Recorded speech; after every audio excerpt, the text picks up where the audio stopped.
Situata që përshkruan është një moment tipik i tensionuar dhe i ngarkuar emocionalisht brenda një formati si Big Brother, ku çdo fjalë, çdo nënkuptim dhe çdo krahasim merr peshë shumë më të madhe se sa në jetën e përditshme. Hyrja e Landit në shtëpi dhe mënyra se si ai i drejtohet Mirit nuk është thjesht një bisedë e zakonshme mes dy personazh, por një ndërhyrje e drejtpërdrejtë në mënyrën se si Miri po e percepton dhe po e menaxhon marrëdhënien e tij me Selinën.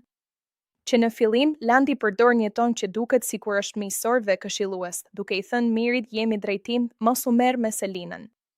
Kjo fjali, në pamje të parë, duket si një këshill e thjeshtë, ndoshta edhe si një përpjekje për ta mbrojtur Mirit nga diçka që Landi e konsideron të gabuar apo të rrezikshme.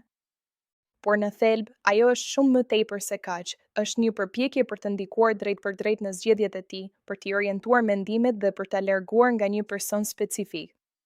Më pas, mënyra se si Landi e zhvillon bisedën bëhet edhe më e fortë dhe më e ngarkuar me nënkuptime. Ai e sjell një krahasim me një komshie nga e kaluara, duke përdorur shprehje që janë të rënda dhe denigruese. Ky krahasim nuk është i rastësishëm. Në psikologjinë e komunikimit, krahasimet me përvoja të njohura personale kanë ndikim shumë të madh, sepse ato aktivizojnë kujtime, emocione dhe gjykime të mëparshme.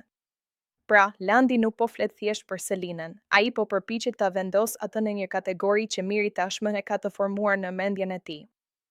Kur ai përdor shprehje si se kisha ditë se të kam komshie dhe e lidh këtë me një figurë që ai e përshkruan negativisht, ai po ndërton një narrativ, që Selina nuk është thjesht një vajzë me të cilën Miri po krijon një marrëdhënie brenda shtëpisë, por dikush që duhet parë me dyshim, me distancë dhe madje me përbuzje.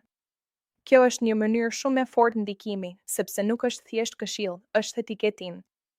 Në këtë pikë, bëhet e qartë se qëllimi i Landit nuk është vetëm të japë një mendim, por të orientojë vendimin e Mirit. Ai nuk i thot mendo vet apo shiko si ndihesh, por i jep një interpretim të gatshëm të situatës dhe të personit. Kjo është shumë e rëndësishme, sepse në një ambient si Big Brother, ku banorët janë të izoluar nga bota e jashtme dhe ndikimet e tyre janë të kufizuara tek njëri tjetri, një opinion i tillë mund të ketë ndikim shumë të madh. Gjithashtu, mënyra se si ai e formulon mesazhin, me batuta, me ironi, me një lloj humori të ashpër, e bën atë më të pranueshëm në sipërfaqe, por më të thellë në ndikim.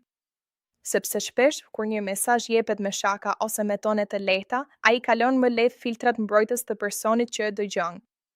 Miri mund të qesh, mund ta marrë si batut, por në të njëjtën kohë, ideja mbetet aty dhe fillon të punojë në mendjen e tij. Krahasimi me komshien është ndoshta pjesa më e fortë dhe më problematike e gjithë kësaj situate.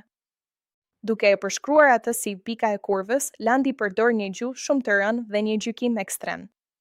Kur ai e lidh Selinën me këtë figurë, ai në thelb po i thot Mirit, kjo është ajo që ajo përfaqëson. Dhe kjo nuk është më thjesht një opinion, është një përpjekje për të përcaktuar identitetin e një personi në sytë e dikujt tjetër. Nga ana tjetër, është e rëndësishme të kuptohet edhe pozicioni i Mirit. Ai ndodhet me një situatë ku duhet të balancojë ndjenjat e veta, perceptimet personale dhe ndikimin e të tjerëve. Një ndërhyrje e tillë mund ta bëjë atë të dyshojë, të rishikojë sjelljen e Selinës apo edhe të tërhiqet nga ajo marrëdhënie, jo sepse ai e ndjen kështu vetë, por sepse dikush tjetër i ka imponuar një interpretim.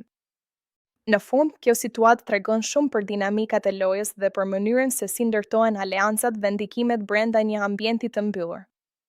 Landi, me fjalët e tij, po përpiqet të pozicionohet si dikush që di më shumë, që ka parë më shumë dhe që mund të udhëheqë të tjerët drejt vendimeve të drejta.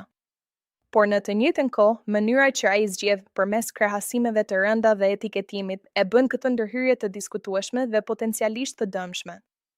Në thelb, mesazhi që ai i jep Mirit është i qartë: largohu nga Selina.